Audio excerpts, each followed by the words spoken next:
اللہ کے رسول صلی اللہ علیہ وسلم نے فرمایا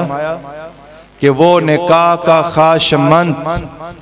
جو نکاح اس لیے کرنا چاہتا ہے کہ میں پاک دامن ہو جاؤں، گناہ سے بچ جاؤں، اللہ پر حق ہے کہ اللہ اس کی مدد فرماتا ہے۔ سب سے پہلا نقطہ یہ سمجھ لیں کہ آج ہم کہتے ہیں کہ بھئی ابھی بیٹے کی شادی اس لیے نہیں کر رہے کہ وہ اپنے قدموں پہ ابھی کھڑا نہیں ہوا، جبکہ اللہ تبارک و تعالیٰ کا قرآن ارشاد فرما رہا ہے کہ جب تم نکاح کر دو گے اللہ قدموں پہ کھڑا بھی کر دے گا۔ میں خطاب کے لیے دعوت دیتا ہوں بویاسل سے آئے ہوئے مہمان فضیلت الشیخ استاذ محترم مولانا مفتی محمد یوسف قصوری صاحب وہ آئیں اور ہمیں اپنے مخصوص انداز میں نصیحت فرمائیں۔ فضیلت الشیخ مفتی محمد یوسف قصوری صاحب۔ یہ حافظ عثمان شاکر اور ہمارے بھائی احسان احمد، ہم سب کو ان کے لیے دعا کرنی چاہیے۔ تو دعا کے جو مسنون الفاظ ہیں، بارک اللہ لکا و بارک علیکا و جمع بینکما فی خیر، ہر ایک کو یہ دعا ہمیں دینی چاہیے۔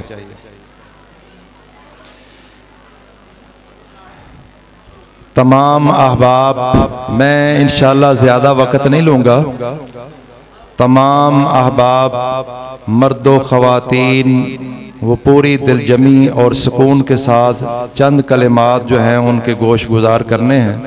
اللہ تبارک و تعالی مجھے حق بیان کرنے کی توفیق عطا فرمائے اور ہم سب کو سن کر عمل کرنے کی توفیق عطا فرمائے۔ الحمدللہ رب العالمین والعاقبۃ للمتقین والصلاة والسلام علی اشرف الانبیاء والمرسلین، اما بعد فاعوذ باللہ السمیع العلیم من الشیطان الرجیم من حمزہ ونفخہ ونفثہ وَأَنْكِحُوا الْأَيَامَ مِنْكُمْ وَالصَّالِحِينَ مِنْ عِبَادِكُمْ وَإِمَائِكُمْ إِنْ يَكُونُوا فُقَرَاءَ يُغْنِهِمُ اللَّهُ مِنْ فَضْلِهِ وَاللَّهُ وَاسِعٌ عَلِيمٌ۔ محترم بزرگوں اور بھائیوں، سورۃ نور اور آیت نمبر 32 ہے، اللہ تبارک و تعالیٰ نے ارشاد فرمایا کہ اے مسلمانوں، تم میں وہ افراد خواہ مرد ہوں یا عورتیں ہوں جن کا زوج نہیں ہے ان کے نکاح کر دو، اور تمہارے غلام اور لونڈیاں جو ہیں ان میں سے بھی جو بے جوڑ ہیں ان کا بھی نکاح کر دو۔ اگر یہ فقیر ہیں تو اللہ تبارک و تعالی انہیں اپنے فضل سے غنی کر دے گا۔ اللہ کے رسول صلی اللہ علیہ وسلم نے فرمایا کہ وہ نکاح کا خواہشمند جو نکاح اس لیے کرنا چاہتا ہے کہ میں پاک دامن ہو جاؤں، گناہ سے بچ جاؤں، اللہ پر حق ہے کہ اللہ اس کی مدد فرماتا ہے۔ سب سے پہلا نقطہ یہ سمجھ لیں کہ آج ہم کہتے ہیں کہ بھئی ابھی بیٹے کی شادی اس لیے نہیں کر رہے کہ وہ اپنے قدموں پہ ابھی کھڑا نہیں ہوا، جبکہ اللہ تبارک و تعالیٰ کا قرآن ارشاد فرما رہا ہے کہ جب تم نکاح کر دو گے اللہ قدموں پہ کھڑا بھی کر دے گا۔ اللہ مال اور دولت کے اندر برکت بھی ڈال دے گا۔ اس کی 20 مثالیں ہمارے گرد و نواح کے اندر موجود ہیں۔ اب ذرا اندازہ کیجئے صحابہ کرام کے اندر اس کا انداز کیا ہے۔ ایک خاتون صحابیہ نبی کریم صلی اللہ علیہ وسلم کے پاس تشریف لاتی ہیں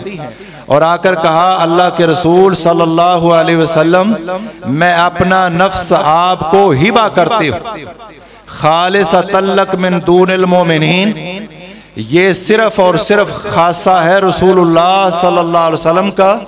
کہ کوئی عورت اپنے آپ کو نبی کے نکاح میں پیش کر دے، ولی کی اجازت بھی نہیں ہے، اگر نبی قبول کر لے تو نکاح ہو گیا ہے۔ نہ حق مہر ضروری ہے اور نہ ہی اگر عورت ہبہ کر دے تو اس کا معنی میرا کوئی حق مہر نہیں ہے، کسی ولی کی بھی اجازت کی ضرورت نہیں ہے اگر عورت اپنے آپ کو نبی کے نکاح میں پیش کر دے۔ اللہ تبارک و تعالیٰ نے فرمایا اے نبی یہ صرف آپ کا خاصہ ہے، آپ کے علاوہ امت میں سے کسی کے لیے بھی جائز نہیں ہے، باقی ساری امت کے لیے لا نکاح الا بولی، جب تک ولی راضی نہ ہو اتنی دیر تک نکاح ہوتا ہی نہیں ہے۔ اگر ولی ظلم کر رہا ہو تو اس کی ولایت کو ختم کر کے دور والا ولی بن کے نکاح کر دے، لیکن ولی کے بغیر نکاح نہیں ہے۔ جو لوگ ہر طرح کے ولی کو چھوڑ کر چلے جاتے ہیں، عدالتوں میں جا کر نکاح کر لیتے ہیں، ان کا نکاح نہیں ہوتا، وہ اللہ کے باغی ہیں اور وہ نکاح والی زندگی نہیں گزار رہے، وہ ساری زندگی زنا والی ان کی زندگی ہوتی ہے۔ اللہ ہر مسلمان مرد اور عورت کو اس سے محفوظ فرمائے۔ بہرحال اللہ کے رسول صلی اللہ علیہ وسلم نے اس عورت کو نیچے سے لے کر اوپر تک، اوپر سے نیچے تک ایک نظر دوڑائی اور پھر اپنی نظر کو جھکا لیا۔ اس حدیث سے ہمیں یہ سبق بھی ملتا ہے کہ ہمیں اپنے بیٹوں پر اور بیٹیوں پر جبر نہیں کرنا چاہیے۔ جہاں بیٹا بیٹی راضی نہ ہو تو وہاں زبردستی نکاح کرنا شریعت سے ٹوکتی ہے اور روکتی ہے۔ ہاں اگر بیٹا یا بیٹی غلط راستہ اختیار کرے تو اسے روکنا ٹوکنا چاہیے، لیکن اگر اس کا انتخاب صحیح ہے تو اس کے انتخاب کی قدر کر کے شرعاً اس میں کوئی قباحت نہیں ہے تو وہاں نکاح کر دینا چاہیے۔ رسول اللہ صلی اللہ علیہ وسلم نے فرمایا اذا خاطب علیکم من ترضون دینہ وخلقہ فزوجوہ، جب تمہارے پاس وہ نوجوان وہ مرد پیغام نکاح لے کر کے آئے کہ جس کے دین پر بھی تم راضی ہو، اخلاق پر بھی راضی ہو، دیندار ہے، اخلاق، کردار، کریکٹر، بیہیویئر، ایٹیچیوڈ اچھا ہے، فرمایا اس سے نکاح کر دو۔ اگر ایسا نہیں کرو گے تو زمین میں فتنہ پھیل جائے گا، وفساد کبیر، اور بہت بڑا فساد ہوگا۔ چنانچہ بچوں کے اوپر جبر کرنا یہ بھی شریعت کے اندر سخت منع ہے۔ بیٹوں پر اور بیٹی پر اس طرح جبرن ان کا کسی جگہ نکاح کرنا یہ بھی بالکل درست نہیں ہے، اور ولی کے بغیر بھی کوئی نکاح جو ہے وہ تکمیل کو نہیں پہنچتا، نکاح مکمل نہیں ہوتا ہے، وہ نکاح نہیں ہوتا ہے۔ اگر ولی حق ولایت غلط استعمال کرتا ہے تو اس کی ولایت ختم کر کے اگلا ولی، باپ اگر غلط کر رہا ہے تو دادا ولی بن سکتا ہے،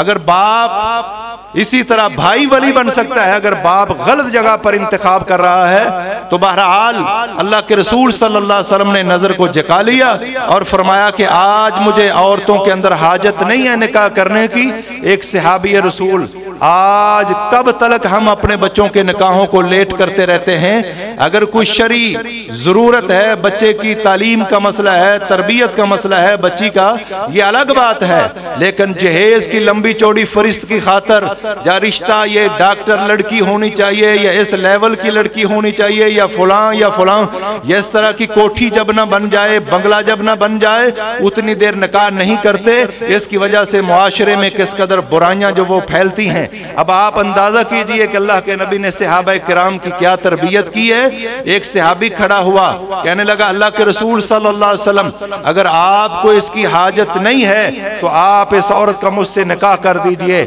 آپ صلی اللہ علیہ وسلم نے فرمایا تیرے پاس کو حق مہر ہے؟ کہا میرے پاس کچھ بھی نہیں ہے۔ اللہ کے رسول نے فرمایا جاؤ کوئی چیز جا کر تلاش کرو، گھر میں کچھ بھی ہے تاکہ حق مہر تو باندھا جائے۔ اس لیے حضرات نکاح کے اندر حق مہر بھی ہونا چاہیے اور لڑکی اور لڑکوں والوں کی حیثیت کے مطابق ہونا چاہیے۔ آج ہمارے معاشرے کے اندر نکاح کے اندر حق مہر کیا باندھا جاتا ہے؟ 5000 روپیہ، 500 روپیہ، اور ایک کپڑوں کا سوٹ دلہے اور دلہن کا وہ 15-20 ہزار کا اور امیر لوگوں کے سے بہت اوپر ہوتا ہے، لیکن حق مہر کی باری آتی ہے تو صرف 5,000۔ اگر رسول اللہ صلی اللہ علیہ وسلم کے حق مہر کو دیکھا جائے 500 درہم ہے رسول اللہ صلی اللہ علیہ وسلم کا حق مہر، اور ام حبیبہ رضی اللہ تعالیٰ عنہ کا جو آپ نے حق مہر باندھا ہے، نجاشی نے اپنے پاس سے دیا تھا، خود باندھا تھا اور رسول اللہ کی طرف سے ادا کیا تھا، 4,000 درہم ہے۔ اور اسی طرح نبی صلی اللہ علیہ وسلم کا عام تمام بیویوں کا حق مہر جو ہے سوائے صفیہ رضی اللہ تعالیٰ عنہ کے اور ام حبیبہ کے، ان کا 4,000 درہم، اور اسی طرح صفیہ رضی اللہ تعالیٰ عنہ کا حق مہر وہ ان کی آزادی تھا کہ اللہ کے نبی صلی اللہ علیہ وسلم نے وہ لونڈی تھی اور انہیں آزاد کر کے ان سے نکاح کر لیا۔ اور یہ بھی حق مہر کچھ چھوٹا نہیں ہے، یہ بھی لاکھوں اور کروڑوں کی مقدار میں سمجھ لیں کہ ایک عورت جو عظیم ترین عورت ہو اس کو آزاد کر کے اس کے ساتھ جو ہے وہ نکاح کیا جائے۔ حضرات ذرا توجہ فرمائیے گا، اللہ کے نبی نے فرمایا پھر جائیے اپنے گھر اور جا کر دیکھئے، التمس ولو خاتما من حدید، جا کر دیکھ اگرچہ لوہے کی ایک انگوٹھی ہی کیوں نہ ہو۔ وہ پھر جاتا ہے کہ اللہ کے رسول میرے گھر میں لوہے کی انگوٹھی بھی نہیں ہے۔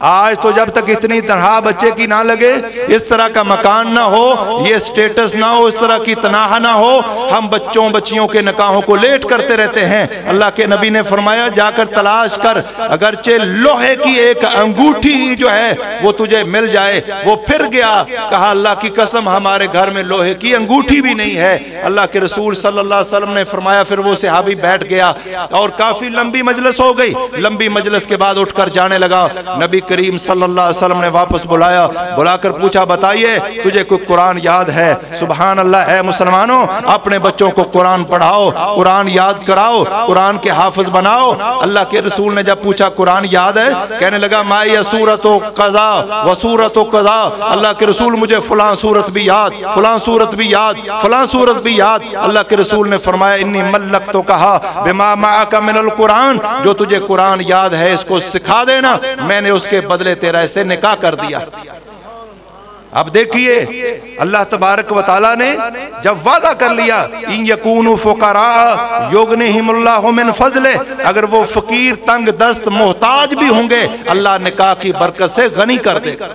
پر نکاح اللہ کی رضا کے لیے ہو، پاک دامنی کے لیے ہو، نیک اولاد کے حصول کے لیے ہو، دنیا کا مال جمع کرنے کے لیے نہ ہو۔ اس لیے ہمیں بھی چاہیے اپنے بچوں کے نکاح وقت پر جو ہیں وہ کیے جائیں۔ اور وَأَنْكِحُوا الْأَيَامَ، آج ہمارے معاشرے کے اندر کتنی بیوہ عورتیں ہیں، کتنی مطلقہ عورتیں ہیں جو بے نکاح بے جوڑ، اور ایامہ کے اندر وہ مرد بھی شامل ہے جس کی بیوی فوت ہو جائے، وہ عورت بھی شامل ہے جس کا شوہر فوت ہو جائے یا طلاق ہو جائے، اب اس کا خاوند موجود نہیں ہے، باقرہ بھی شامل، شوہر دیدہ بھی شامل ہے۔ اللہ تبارک و تعالیٰ کا آرڈر اور حکم ہے کہ ان کا نکاح کیا جائے۔ آج کتنے لوگ ہیں عورت بیوہ ہو جاتی ہے، اگر 2-4 بچے ہیں تو وہ آگے ہچکچاہٹ کا شکار ہو جاتے ہیں کہ لوگ کیا کہیں گے۔ حضرات لوگوں کا نہ دیکھو، رب کے قرآن کو دیکھا جائے، محمد ذی شان صلی اللہ علیہ وسلم کے فرمان کو دیکھ کر ایسی بیوہ عورتوں کا نکاح آگے کر دینا چاہیے، متعلقہ عورتوں کا نکاح آگے کر دینا چاہیے۔ اور مرد جو ایسے ہچکچاہٹ میں شکار ہوتے ہیں ایسی عورتوں کو بھی سہارا دینا چاہیے۔ معاشرے کے اندر شادی کو ہمیں پروموٹ کرنا چاہیے۔ آخری حدیث بیان کر کے بات کو ختم کرتا ہوں۔ اللہ کے رسول صلی اللہ علیہ وسلم نے فرمایا تنکح المرأۃ لاربع،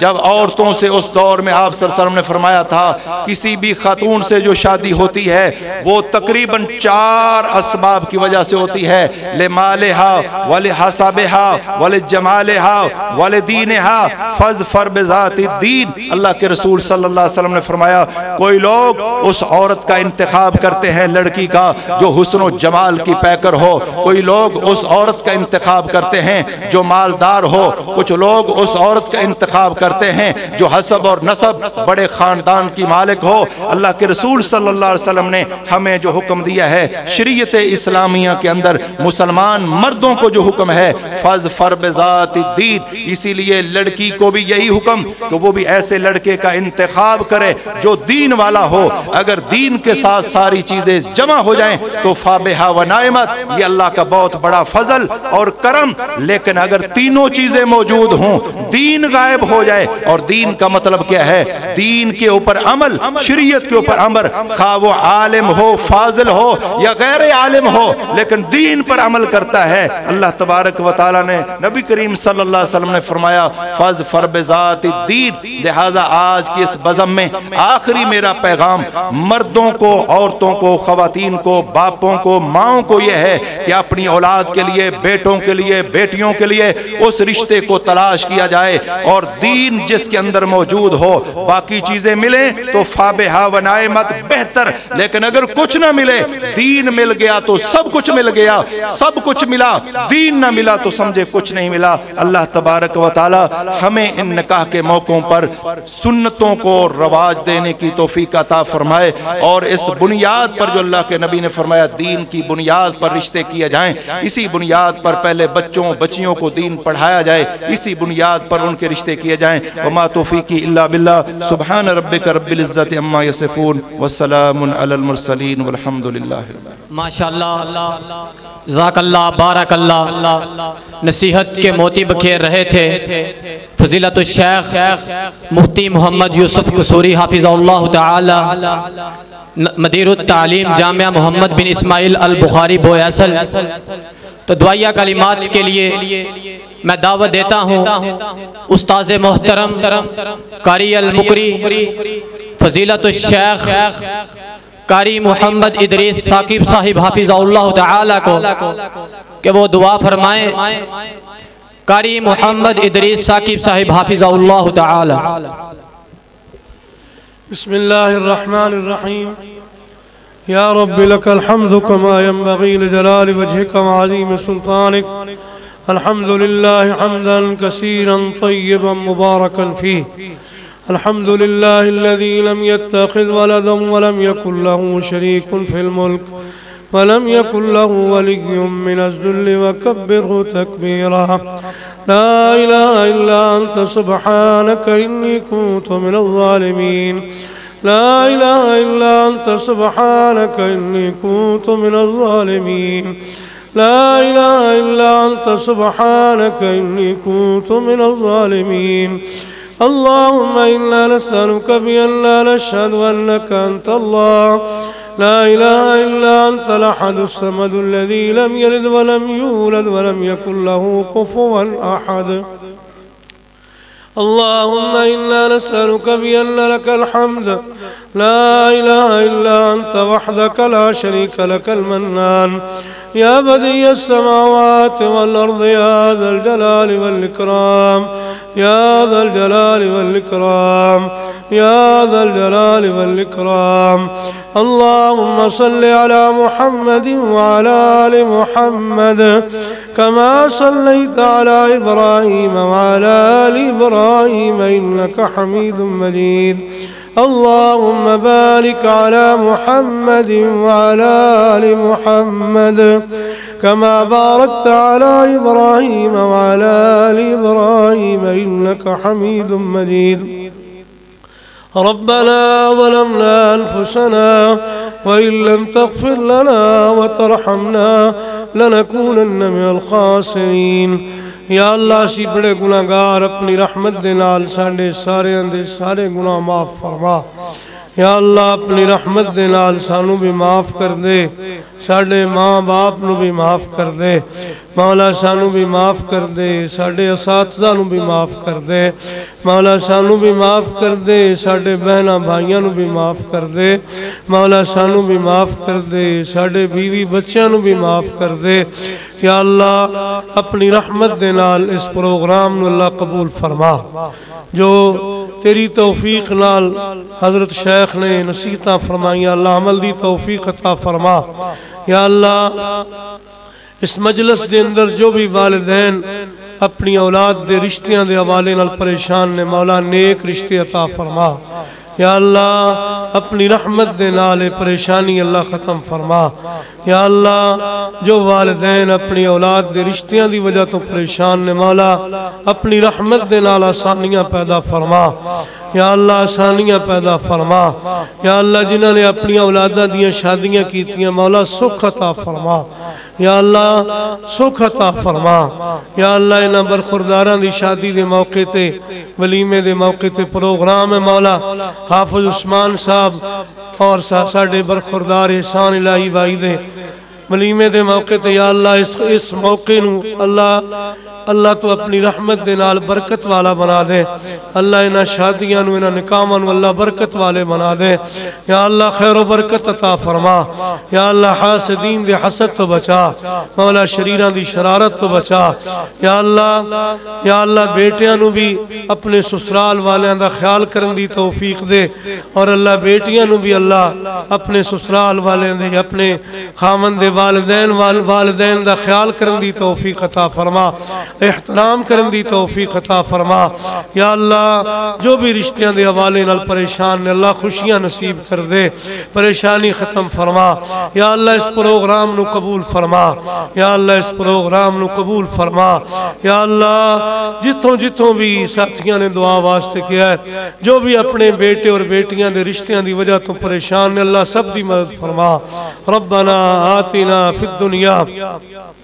حسنة وفي الآخرة حسنة وقنا عذاب النار